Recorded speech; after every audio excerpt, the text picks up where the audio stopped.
Всем добрый день, добро пожаловать ко мне на кухню. Сегодня у меня торт, бисквит для которого я буду выпекать вот в этой машинке. И для него мне нужны яйца комнатной температуры, сахар мелкий, разрыхлитель, соль, мука просеянная обязательно и молоко со сливочным маслом уже в сотейнике. Ставлю на огонь, на низкий огонь, чтобы подогреть его. Добавляю разрыхлитель в муку, перемешиваю, добавляю щепотку соли к яйцам и начинаю взбивать, начиная с малых оборотов миксера. С таким количеством яиц нормально справляется ручной миксер, взбивать долго, минут 10, не меньше. Когда масса увеличится в объеме, постепенно начинаю добавлять сахар. Молоко подогревается, масса взбивается. Вот так взбила яйца с сахаром. Они увеличились в объеме и побелели. Начинаю добавлять муку в несколько приемов. Смешиваю обволакивающими движениями, складывающими при помощи силиконовой лопатки. И еще раз. Действовать надо аккуратно, но уверенно и довольно-таки быстро. И еще раз. Все пропорции, все ингредиенты рецепта будут внизу под видео, как всегда. Вот такое тесто получается. Масляно-молочная смесь начинает закипать. Снимаю с огня и добавляю к тесту постепенно, вмешивая. Вот так, силиконовой лопаткой. И остатки. Тесто должно быть гладкое, промешанное, вот такой консистенции. В чашу из своего пекаря переливаю тесто. Я проложила чашу пекарской бумагой, так удобнее будет потом доставать бисквит. И устанавливаю 165 градусов полчаса. Безусловно, этот бисквит можно спечь и в духовке, взяв небольшую форму диаметром примерно 20 сантиметров, проложив дно пекарской бумагой, разогрев духовку до 160-170 градусов и перелив туда тесто в форму. Печь полчаса, первые 20 минут, духовку не открывать. Далее перекладываю корж на решетку, остужаю его минут 10 и аккуратно снимаю пекарскую бумагу.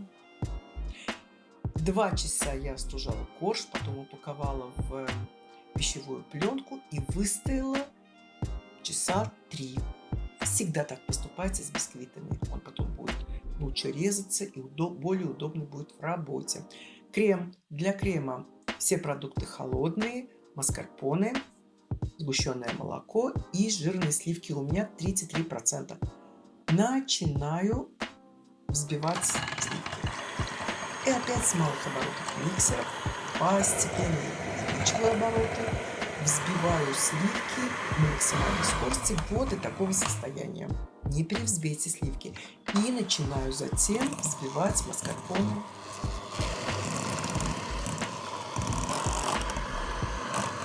Немного их вот таким образом взбив, начинаю добавлять сгущенное молоко, несколько приемов. После каждого добавления взбиваю еще раз. Еще раз. И финальный раз взбиваю. Вот такая масса получилась. Больше миксер не нужен. Теперь постепенно добавляя сливки к маскарпоне, смешиваю все аккуратно. И еще раз последнюю порцию. Вот такой крем густой, гладкий, очень вкусный получается. Освобождаю бисквит от пищевой пленки и разрезаю его на 2 части при помощи хлебного ножа. Конечно, можно было и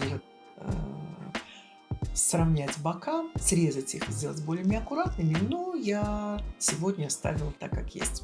Вот такой бисквит получился. Он не нуждается в пропитке, практически не крошится, достаточно влажный. И выкладываю крем. Оставьте достаточное количество крема для боков. Я не учла этот момент и не смогла оформить аккуратно бока из-за этого. Выкладываю крем, разравниваю, накладываю верхний корж и из остатков крема пытаюсь как-то сформировать бока.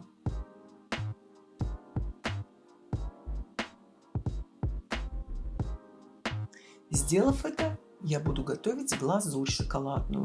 И для глазури мне нужно сливочное масло, шоколад, который я наломаю на мелкие кусочки. Я использую горький и молочный шоколад. И короткими импульсами в 10-15 секунд на 600 ватт прогреваю эту массу. После каждого прогрева очень хорошо глазурь перемешиваю. Не перегрейте ее. Она должна быть теплой, не горячей. И немедленно такой глазурью можно покрыть верх торта. Вот так разравниваю и отправляю. Конечно, можно его и декорировать как-то, но у меня так все останется. Убираю в холодильник, держу его там час, но все же желательно торт продержать в холодильнике ночь. Тогда крем стабилизируется, будет аккуратнее при нарезке и более все пропитано и вкусно. Но и так он очень-очень вкусный. Вот так выглядит на разрезе.